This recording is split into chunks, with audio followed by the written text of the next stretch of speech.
Well, good evening, ladies and gentlemen. Welcome to Freedom Project Academy, where we're going to have an overview of my book, To the Victor Go the Myths and Monuments. Now, a lot of people are going to be very shocked about some of the things that are in this book if they've never been exposed to this sort of thing before. When I went to school, I thought I knew history. I studied history because I wanted to study history. I really liked it. I read a lot of books outside of the normal genre that we got in school and learned a lot of things that I didn't learn in school, but nothing compared to what I learned after I got out of school. And it really all started when I was in an automobile with 4 other men. We were on our way to a speech. And the fellow that I knew the best in the car, in the back seat, said, my state, he was from Arkansas, just paid off its war bonds. And I thought, well, what's that got to do with anything? But I asked him, because I obviously wanted to be asked, what do you mean war bonds, from Korea? He said, no. I said, from the Second World War? No. Well, when did you buy these war bonds, your state? He said, the Civil War. It had been 100 years, and I did not realize that the North had forced the southern states to buy bonds to pay for the war. And it took them 100 years to pay it off. Not a well-known fact. And so I said to myself, what is it that I don't know about this conflict? And so I started to look at it closer. And the more I looked, the more it led me further back in time, not just to the Civil War, but what caused the war, who caused the war, what organizations were involved, so on and so forth. And I discovered that what I learned in school, quite honestly, ladies and gentlemen, was a myth. And the reasons for the war and the conflict, I began to understand, were done by a particular group of individuals and organizations imported from Europe, specifically to bring about a war. And I don't know about you, but when I go to events and I come home and look at my newspaper or turn on the television, and what I see is not the same event that I was at. They don't quite report it that way. Now, there are some reasons for that. For instance, in an automobile accident, you have 2 witnesses and they're on either side of the street.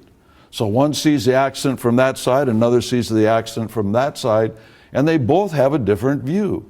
And so sometimes it doesn't look as though they've actually seen the same accident.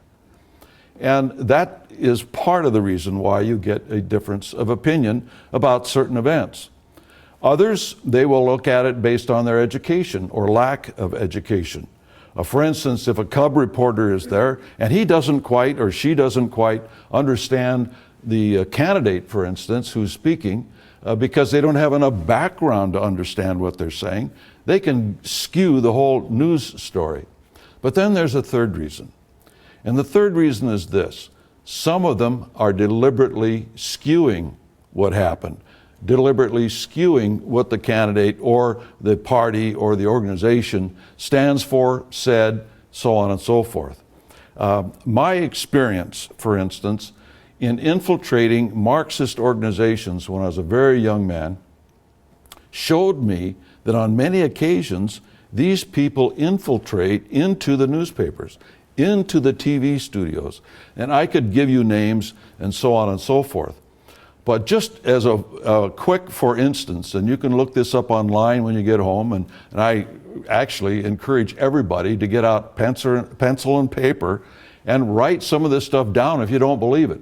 Or if I throw a name at you, you can go online and look it up.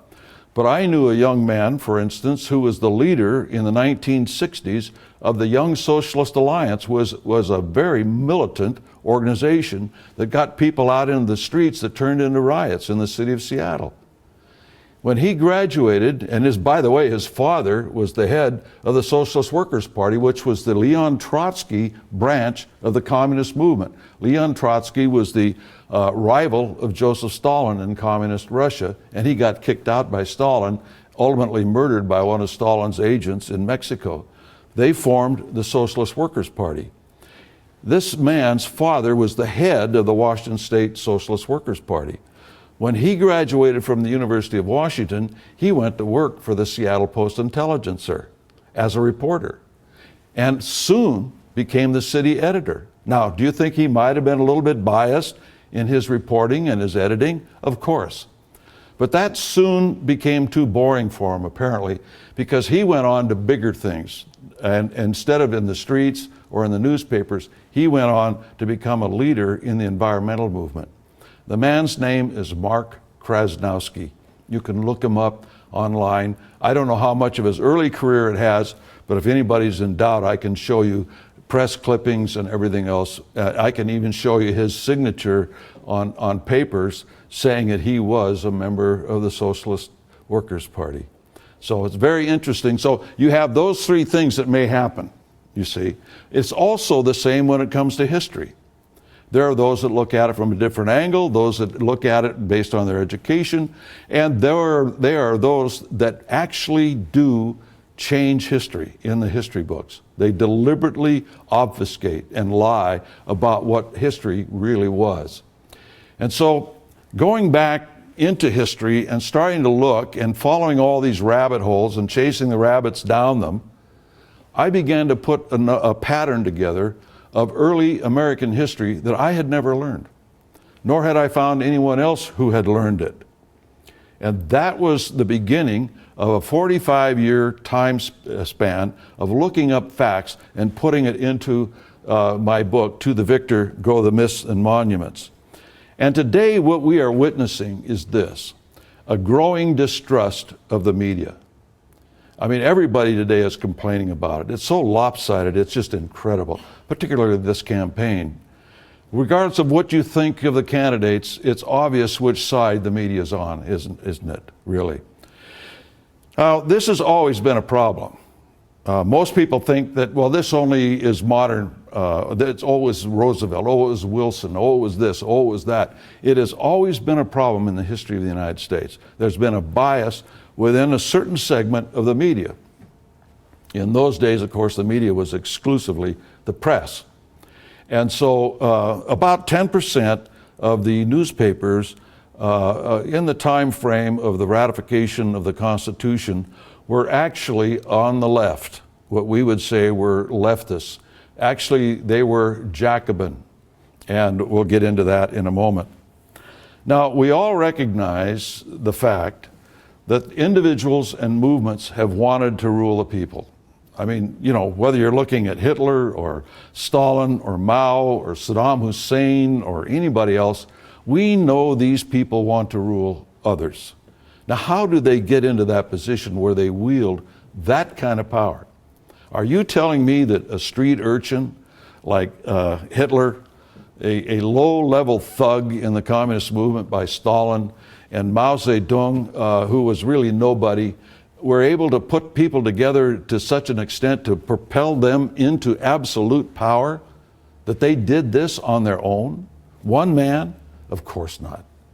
See, there's organization behind these people, and they always hide the organization. They put the leader out front, but nobody thinks about the organization behind it. And how come these people are successful? And this organization, people pretty much recognize, came out of a small group of people at Ingolstadt University on May 1st, 1776. And the founder was Adam Weishaupt, with just a small number of students of his. And from there, they propelled themselves into a level of influence. Now, one of the problems that we have when we're talking about the Illuminati is this. First of all, the Illuminati is a fact. This is undeniable. There's no one that contests that. What is contested is how much power did they have? How much influence did they have? How many members did they have? How well were they organized? And when did they go out of existence? You see, because every history book that you read tells you that the Illuminati went out of existence immediately after its being discovered by the government of Bavaria. And it was interesting, by the way they discovered the Illuminati. It was totally secret.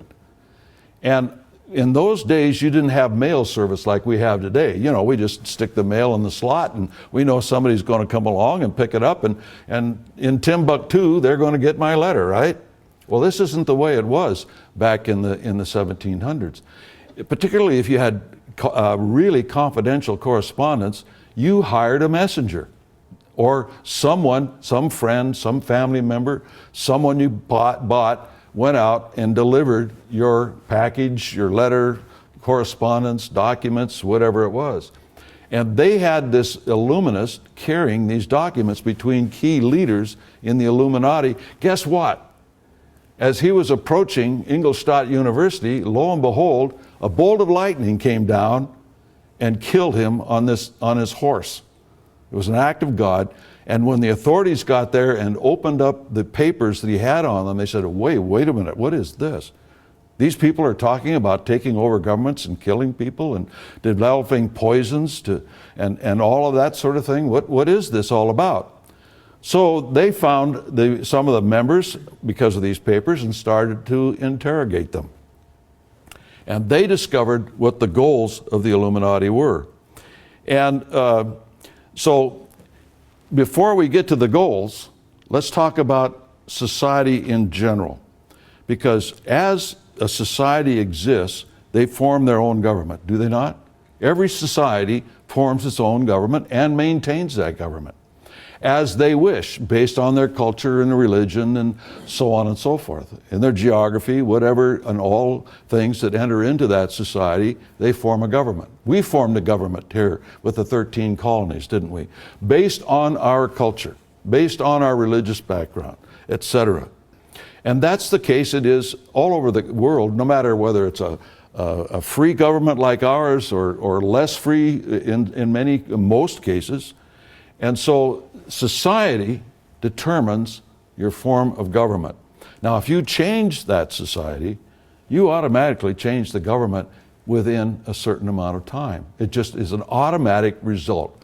That's why immigration, mass immigration called migration, anytime that's ever happened, there's no time in history when that didn't change the society and the government into which they migrated. No exceptions. That is one of the problems of what's going on in our country today, is they're changing our society. That will ultimately change our system of government. Can't be helped. And Karl Marx knew this.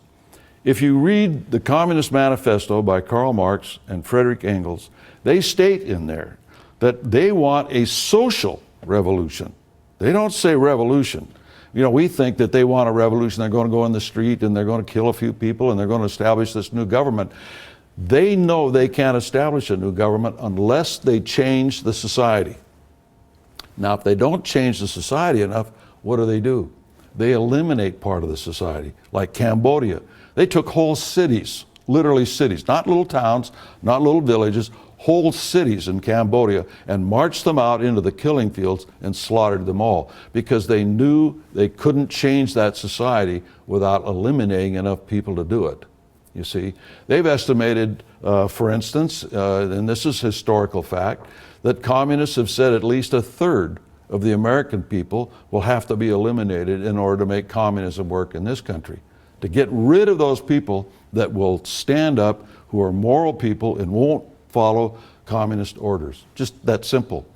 But at any rate, getting back to the point, you've got to change society. Marx knew that if they didn't change society, then they could have a counter-revolution in that society, throw the rascals out, and shoot them maybe. I mean, that's what you used to do when you had civil wars and revolutions, right? You shot the loser. I mean, that's the way it was in those days. And so the goal of the Illuminati actually was to change society. Well, how did they propose to do that? So you see the aims of the Illuminati. Excuse me, the overthrow of all government, the destruction of religion. They wanted to get rid of anything that didn't hold allegiance to the state. So they didn't want people believing in God. Didn't matter what the religion was, by the way. They did not want to have the people adhere to a higher authority than the state itself. Get rid of all religion. Abolition of private property. In other words, private property, and this is not taught well in the schools today, is an essential ingredient of a free society. You being able to hang on to the fruits of your labor and not owning your own house or your own farm and so on and so forth. And the death of individualism and family. Again, they did not want to have anybody just doing what they darn well pleased. and defying the government. And they didn't want people to adhere to the family. The family is really the building block of society, isn't it? And you break up that society, that family, and you start breaking up society. The deification of sensuality. Do we see that in our country today? The deification of sensuality, whatever feels good, do it kind of a thing. The repudiation of marriage. They didn't even want people to be bonded in marriage. And the state control of children. That's why in all of those three cases, these three examples I showed you of Stalin and Hitler and Mao, you go into a classroom in those countries under those rulers, what did you see? You saw a picture of Hitler, Mao, or Stalin at the front of the class, didn't you? And they were required to stand up every day and sing praises to the leader. And that became the substitute for God. And we've seen videos. You can go on YouTube and see all sorts of videos of German kids singing the praises of Adolf Hitler, and so on and so forth. And in the end, the establishment of a world government to be ruled by the Illuminati at the top. And so these are their overall goals to change society, but you can boil them down to two. They have two goals that you should never lose sight of. One is the elimination of God. That is a paramount thing. And two, the building of what they call, and this is not a right-wing deal, they call it the New World Order, a one world government.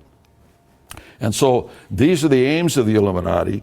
Now, some of the revolutionaries who were involved in the Illuminati in Europe became very influential on American society. And probably, maybe one of these people, maybe two, you've heard their names, but they are essential in the study of American history as to the influence they had on the fledgling United States.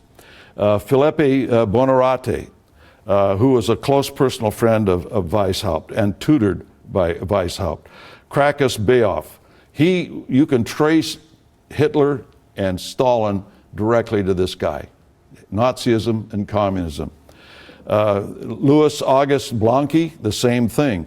Giuseppe Mazzini, who was the leader of a wing of the conspiracy called the Carbonari. And Comte de Mirabeau, we'll talk a little bit more about him in a little while. He was a pornographer. He dealt in pornography in France. And then Nicolas Bonneville. Now, Nicolas Bonneville is very interesting. He started the Cercle Social, or social circle. And the social circle had a profound effect on the American people. Through the various individuals that they had run through their organization, they also formed other organizations. And he was so famous. He was probably the most important member of the Illuminati in France in his lifetime, and very instrumental in the French Revolution. A lot of people know that they are in the business of changing words. It's called semantics, and they will actually change words to confound and confuse the language and move it towards people thinking the way they want them to think. Let me give you an example in my lifetime.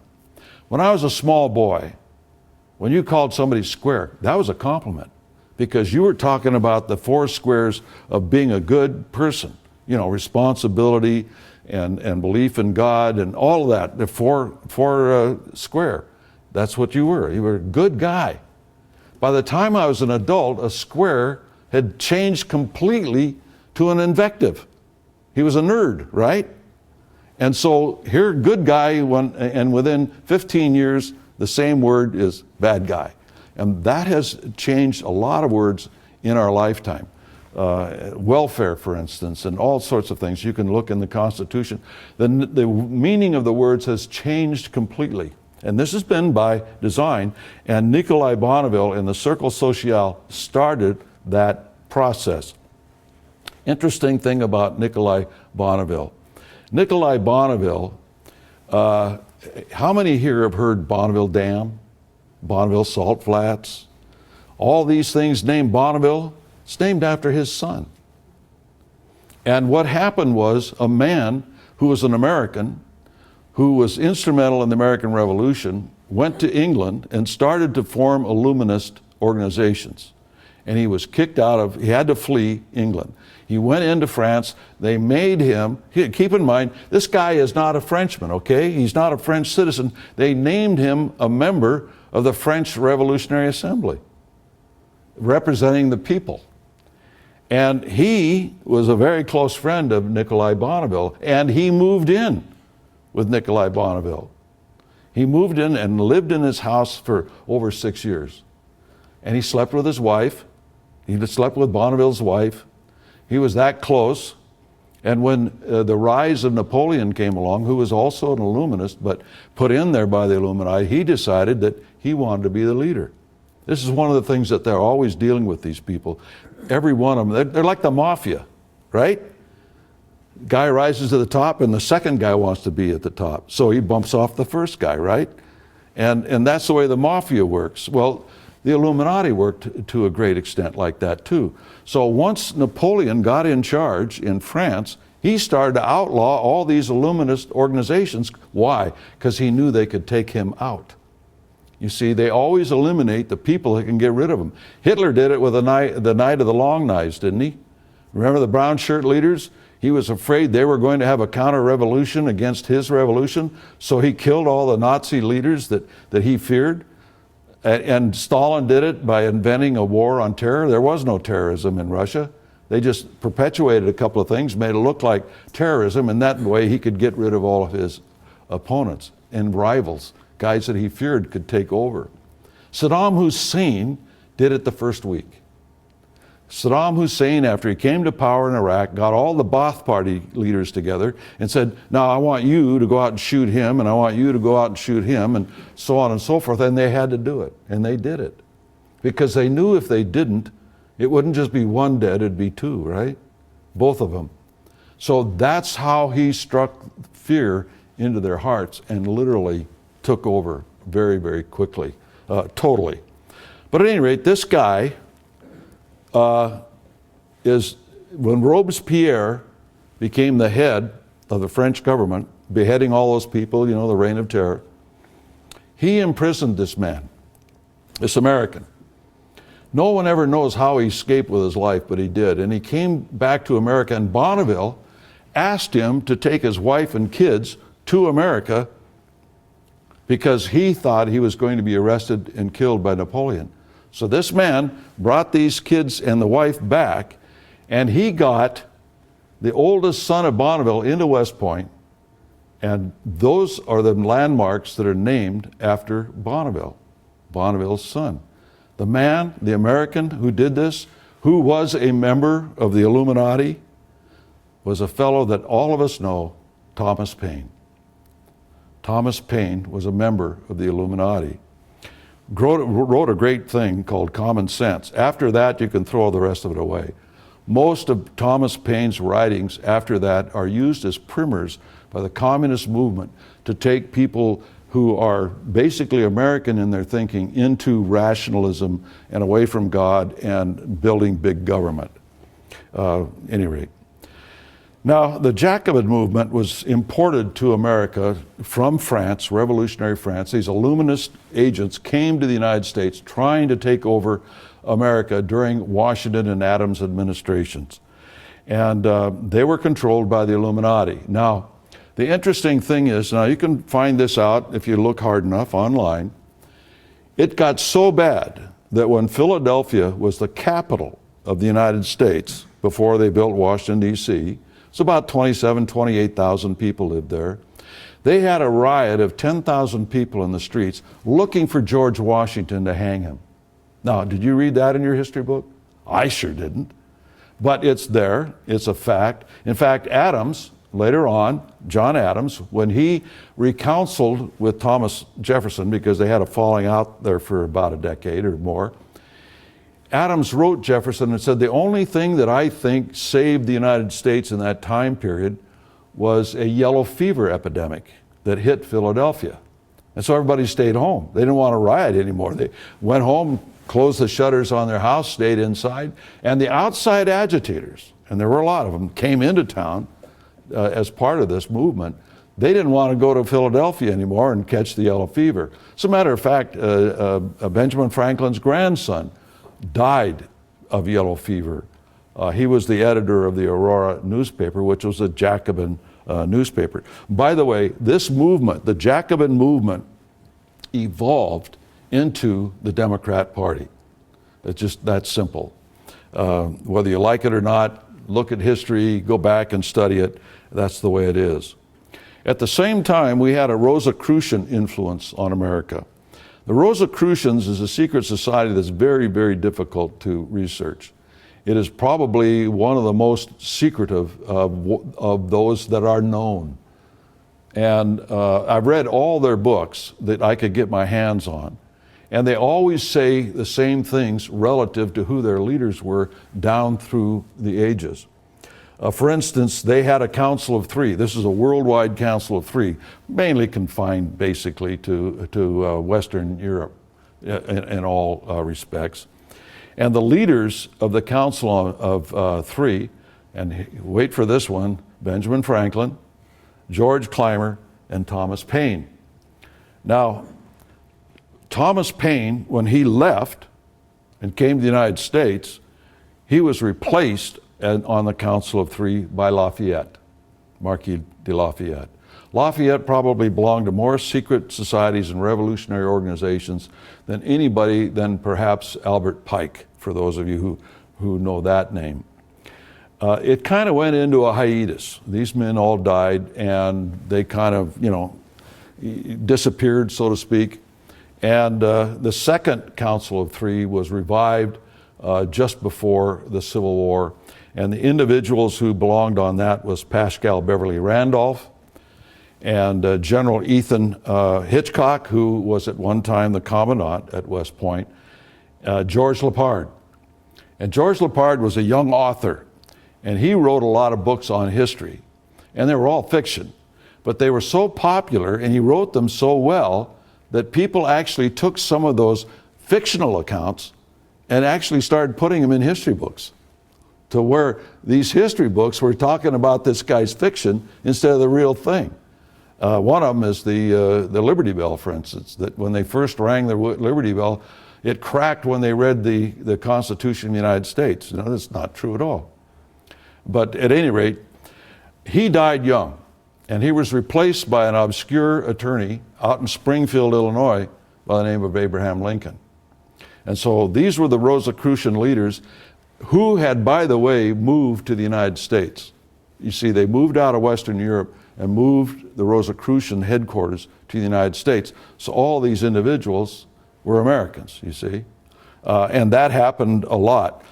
And by the way, you can look it up, and no historian debates this, that the Humanidad Lodge in Paris was a Rosicrucian lodge, and the leaders there included Franklin and Lafayette.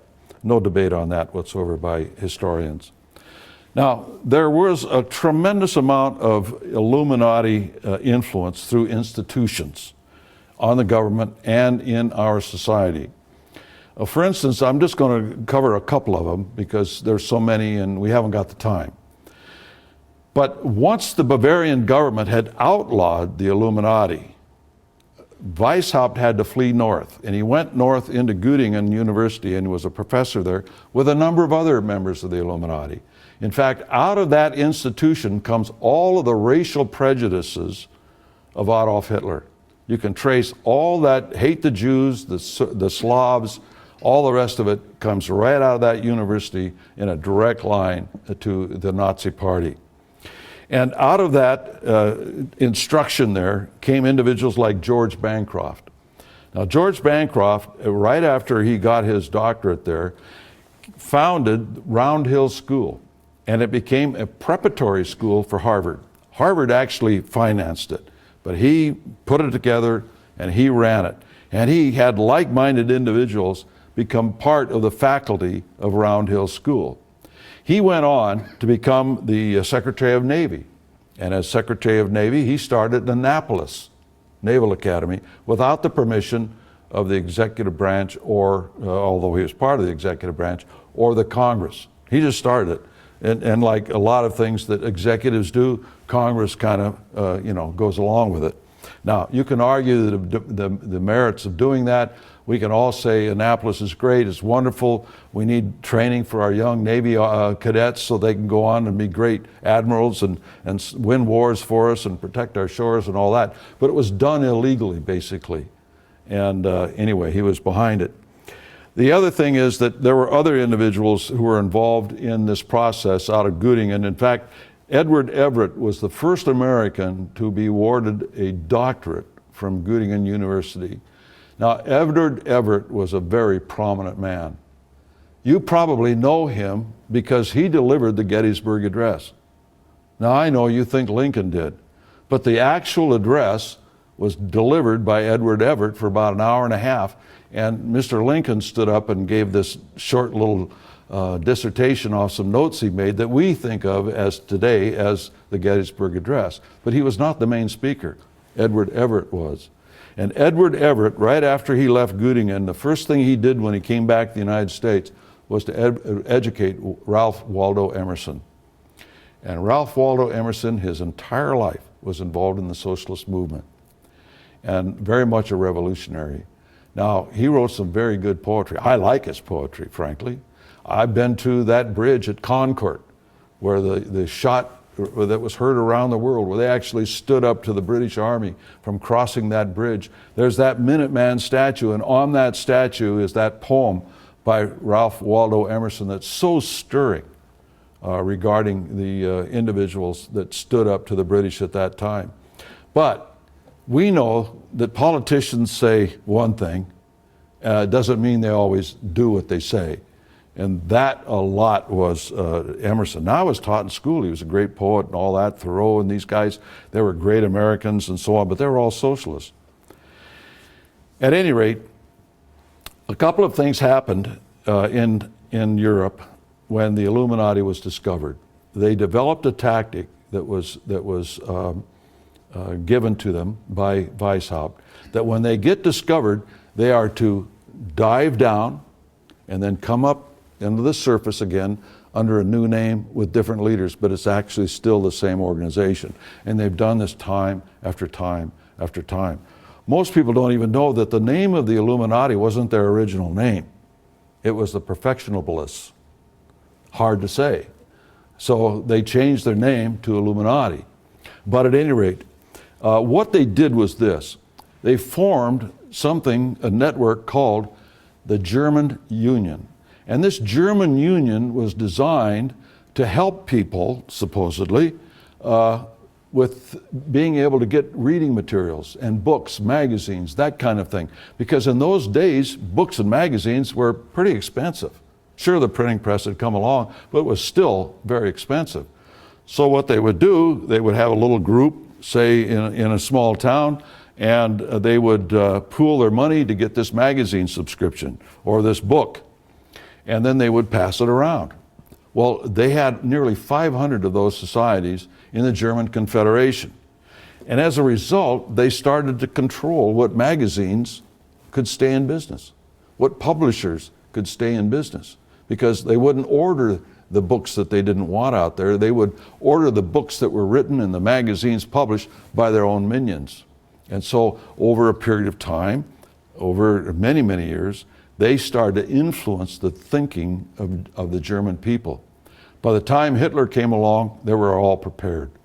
But at any rate, that's what they did in Germany. In the United States, they copied the same thing into American literary societies like the Bird Club, Radical Club, Atlantic Club, Saturday Club, and they started to promote themselves. That's literally what they did. The Emersons and the Longfellows and the Whittiers and the Thoreaus all belonged to these societies, and they promoted their own writings. They formed their own magazines and shut everybody else out. See, because I, as an intellectual, am an individualist, right? I'm out there writing and that sort of thing. I'm not part of any organization. I'm just trying to get my viewpoint across, you see. Well, that doesn't work when you've got all these individuals organized to capture the publishing houses and deny me access to these magazines and publications and everything else. There were a lot of good writers and as such in those days. You've never heard of them because they were shut out. Individuals just want to do their individualism. These guys were organized. They not only took over the publishing houses, they not only took over the magazines and started them and the newspapers, they actually started to go into the Christian publishing houses. And the main thing they did there was this.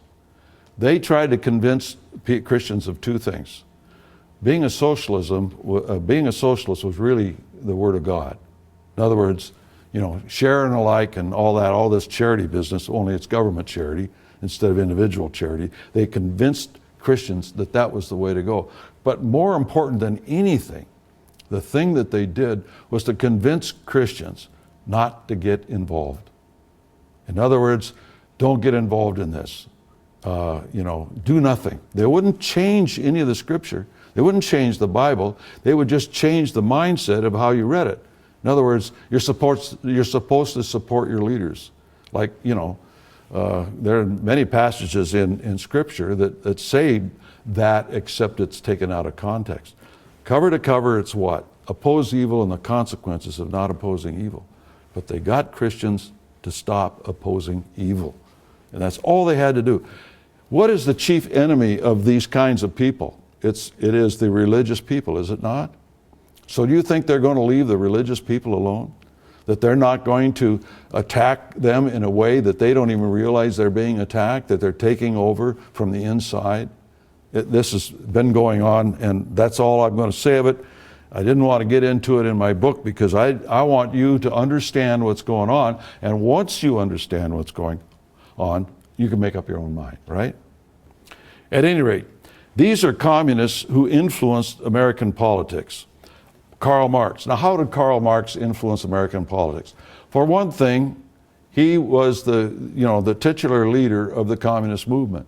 And all the communist aspect that came into the United States was under his leadership at one time. For instance, Wendell Phillips, the famous abolitionist, a member of Congress, Senator Charles Sumner, who was the chairman of the Foreign Relations Committee of the Senate, and Horace Greeley were all members of the Communist First Internationale under Karl Marx. Karl Marx wrote 500 articles for Horace Greeley's newspaper, the New York Tribune, when it was the largest Sunday circulated newspaper in the United States. The communist movement helped build his circulation for his Sunday edition. Very influential. And Horace Greeley hired other communists from Europe to also write as regular columnists in the newspaper. Robert Dale Owen, who was the son of Robert Owen, Victoria Woodhull. Victoria Woodhull was the head of Section 12 of the Communist Internationale. She and her sister put together the first Wall Street Journal, the very first newspaper that was ever published to keep people abreast of what was going on Wall Street. And all the main brokerages advertised in her newspaper, and they all knew she was a communist. And Frederick Sorge, he was the leader of the communist apparatus, if you will, organizationally. And where did Sorge come from, and where did he live when he was doing this? He came from Germany into the United States and ran the Communist Internationale from New York City, because Karl Marx and Engels and all these guys moved communist headquarters to New York City in 1872. Look it up. You can find it. You won't find it in the history book you got in school, but you'll find it if you look for it. And so the headquarters of the communist movement has never been Moscow. Where has it been? It's never moved out of New York City. And there's a lot of evidence to that effect. I won't get into it, and I didn't get into it in my book because I stopped at a certain point. Now, one of the things that we've already said is we need to change society, don't we? And if we're going to effect a revolution, we need to change society. How are we going to do that? Well, the best way is war. You use war to change society. Why? Because in the name of the war effort, you'll stand still for almost anything. You'll have increased taxes, increased regulations, the curtailment of your travel, any number of different things in the name of winning the war. One example is the cigarette tax. In the name of World War II, they put a tax on cigarettes that didn't exist there before by the federal government. Now, when the war was over, did they get rid of that tax? Of course they didn't. But there were a lot of other things as well that they didn't get rid of in the name of winning the war, which were regulatory. They confiscated businesses, all sorts of things like that. But the war has to be on your soil to really make those changes. Can't be a war over there. It's got to be a war here. Terror is another way of affecting change. In the name of terror, in the name of security, in the name of protecting your neighborhood and your home from terrorists that may or may not be there, but you're convinced they are, then you will stand still for limitations on your freedom. We see that, for instance, don't we, with the war on terror today, with the government's ability to violate the Fourth Amendment of the Constitution, of searching your private records and everything else in violation without a war warrant. Economic collapse will do it too. And mass immigration will do it. So the best one, though, is war. So how do we bring about a war in the United States? How do we do that? We're not going to get England or France or Spain to invade us. We already had that. The last one was the War of 1812. And the English and everybody knew that they couldn't invade the United States. It's just impossible. So they developed a plan to bring about a war inside the United States. We recognize that war today as the Civil War. And you can put any label you want on it, economic war, a war against slavery, all that. All of these things were used as excuses. Most of the people that brought about the war, you can document the fact they hated the Constitution of the United States. They hated the freedom of the American people. The leaders of the anti-slavery abolitionist movement hated the Constitution. They just didn't want to amend the Constitution to get rid of slavery. They wanted to destroy the Constitution, whether it was Phillips, whether it was Garrison, or who the leaders were. And they said so publicly. And that, ladies and gentlemen, is one of the reasons why the people that lived at that time were not enthusiastic about eliminating slavery right away, because they didn't like what came with it. It wasn't that they were for slavery. They just didn't want to hand leadership over to these people that wanted to get rid of the Constitution in the process. So it was very slow, and there was a lot of resistance to this. But the thing that really finally turned this thing around was the terrorism that they produced on American soil to get the war started. They used terror to actually start the war. And the individuals that I have listed here are individuals who finance socialist and terrorist cause, these industrialists. We have the idea that industrialists, capitalists, are anti-communists. That's not necessarily the case. There are a lot of them that helped the communists over the years because they themselves believed in it. Whether it was Robert Owen, a Scotch industrialist who started communist communes in the United States. Frederick Engels was an industrialist, a partner of Marx. Gerrit Smith, who was part of the Astor empire, John Jacob Astor.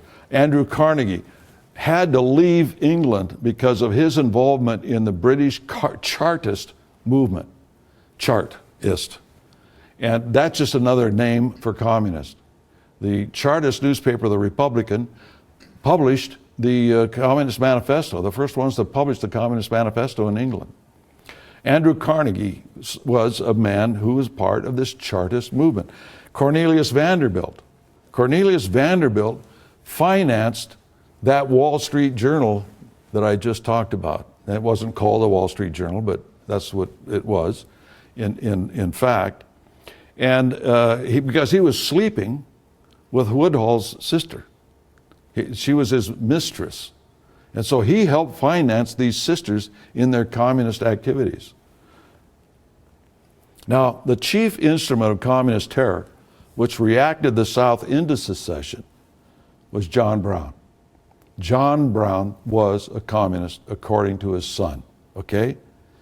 Now, you won't read that in your history books, but what happened with John Brown was he created such a reaction in the South because of Harper's Ferry that the Southerners were scared to death.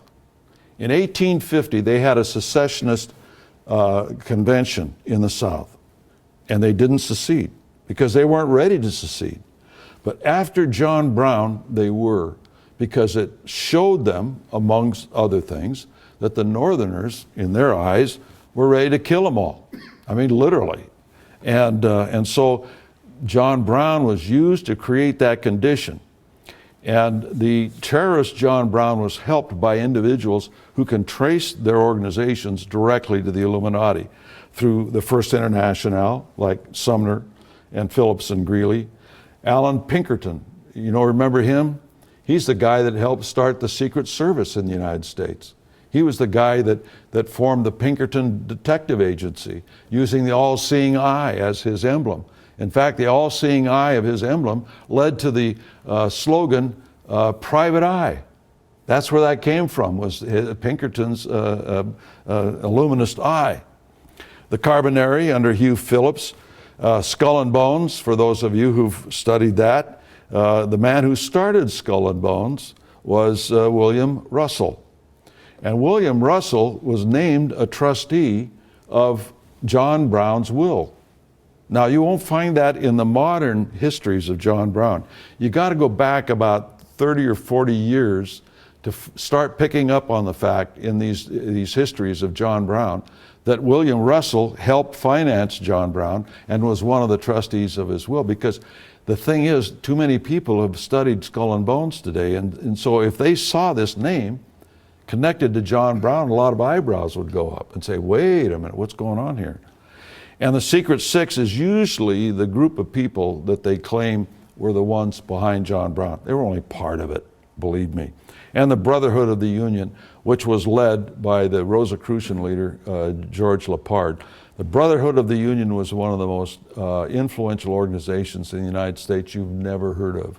I had never heard of it until I stumbled across it and I says, what is this? And then realized it was to be an umbrella group for all of these leftists. They were going to form an umbrella group to unite towards doing certain things. Now, the interesting thing on this chart is these are the individuals and organizations that helped John Brown.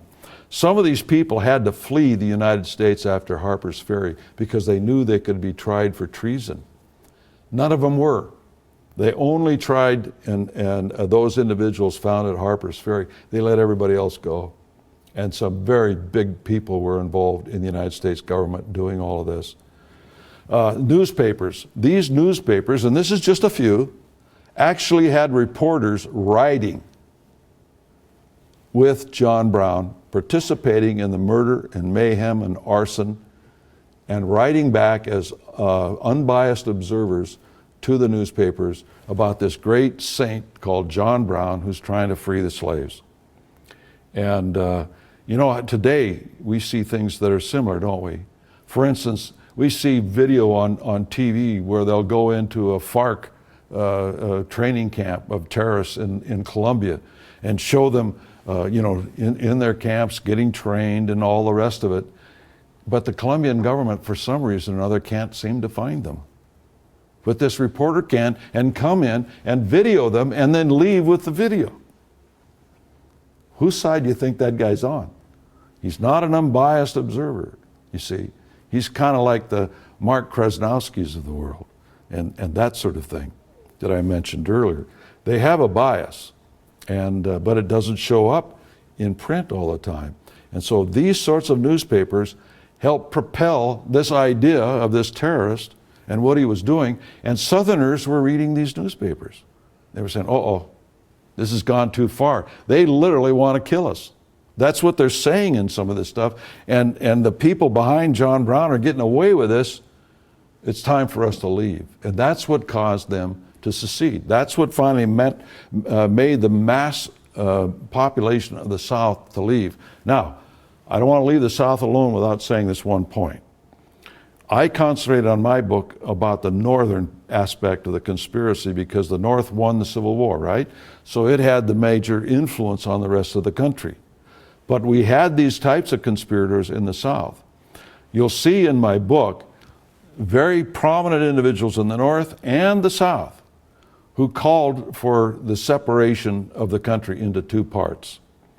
And as soon as it was separated, the agitators in the North became super patriots. We can't allow these people to leave. We've got to fight a war to keep them, keep the Union together and all that. And sometimes the speeches were made within 30 days of each other. It's incredible. In the South, it was a little bit different. They called for the separation, the secession, but as soon as the secession happened, they became obstructionists, preventing the South from winning the war within the Confederate government, within the state governments. For instance, Brown, who was the governor of Georgia when Sherman marched to the sea and on the way he burned Atlanta.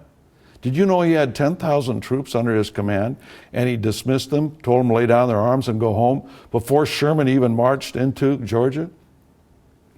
After the war, Brown became one of the richest men in the South because he became an in-place carpetbagger. I mean, he started to take advantage of Reconstruction and buying up property, you know, cents on the dollar and everything else. The man was really bad. All that's in the book. And I've already mentioned this, we concentrate more on the conspiracy in the North simply because the North had more influence after the war going forward. Now, one of the things that happened in the war was a lot of the European communists came to the United States and became generals in the Union Army. For instance, Karl Wedemeyer was a personal friend of Karl Marx. Marx actually lived in his house for a time. He helped him form the First Internationale. Same with August Willich, Karl Schurz, Friedrich Anneke, Gustav Paul Clausewitz. In fact, Clausewitz, 5 years after the conclusion of the Civil War, was what they called the Red General in Paris. When the communists took over Paris and started to slaughter the clergy, you know, the Archbishop of Paris and others to form a communist government in Paris. And he was fresh from the Civil War. That's the kind of thing that was going on. There were 40 German radicals. I'm using the term radical rather than communist because some of them I can't absolutely prove were communists, became generals in the Union Army. 78 others besides them were made generals in the Union Army. And in the Confederate Army, they only had 10 foreign-born. That's it. Whereas they had 130 practically in the North. And it was a real serious problem. And many of those men went on to become very important. Karl Schurz, for instance, we're in the state of Wisconsin right now. And in this state, he's a very famous individual because he came straight from communist revolutions in Europe into Wisconsin and was made a colonel in the militia and a trustee of the University of Wisconsin almost immediately. And became very important in the United States. Look him up. You can see how to spell his name. They won't tell you he was a communist, but just when you read it and see what he was involved in, it will be amazing to you. And then start to research this guy. Go back in his life and really spend some time. You will see he was always under communist orders, from the time he was a student at the university, and his main professor was a leader in the communist movement. But at any rate, we document in the book the fact that many of these communists went into foreign service, into the State Department, and it was really quite a problem. And we're running out of time now, and I can't really get into some of the things that these men did in foreign service. So let me just end up on this one little note, just to give you one other example of an individual. One of the people that was appointed by President Pierce as our consul in Rome was George Sanders. George Sanders and the future President of the United States, James Buchanan, hosted a dinner for all these communist revolutionaries in London, whereat they advocated overthrowing the governments of Europe and killing all the rulers. And they ended up the banquet by singing the Marseillaise. And it was so bad that when the Senate got wind of it, they would not confirm George Sanders as our consul in London. When he came home, he gave a speech in New York, wherein he said that we need to have a revolution and reinstitute the guillotine. Only this time we need it driven by steam. Ka-chunk, ka-chunk, ka-chunk. And that was the kind of guys that we were sending overseas. And I'd like to get into the Ostend Manifesto and other things to show these revolutionary involvement in these things. You'll find it all in my book. But again, I want to thank you for coming here tonight. I wish I could have expanded on each one of these points to an end in itself, but we just didn't have the time. I hope I've pricked your curiosity so that you will read the book, and you will go online and say, I just don't believe this. I just can't believe what I'm reading here. I'm going to research it for myself. Because one of the things that I wanted to do in my book was to stimulate others from their vantage point to do their own research and hopefully write more books in this early American history that we never learned in school. And I hope one day we will understand that a conspiracy does exist to tear down the United States. They've been working at it for over 230 years. They haven't been successful because of the layers of strength and morality within the American people and the fact that they fight each other.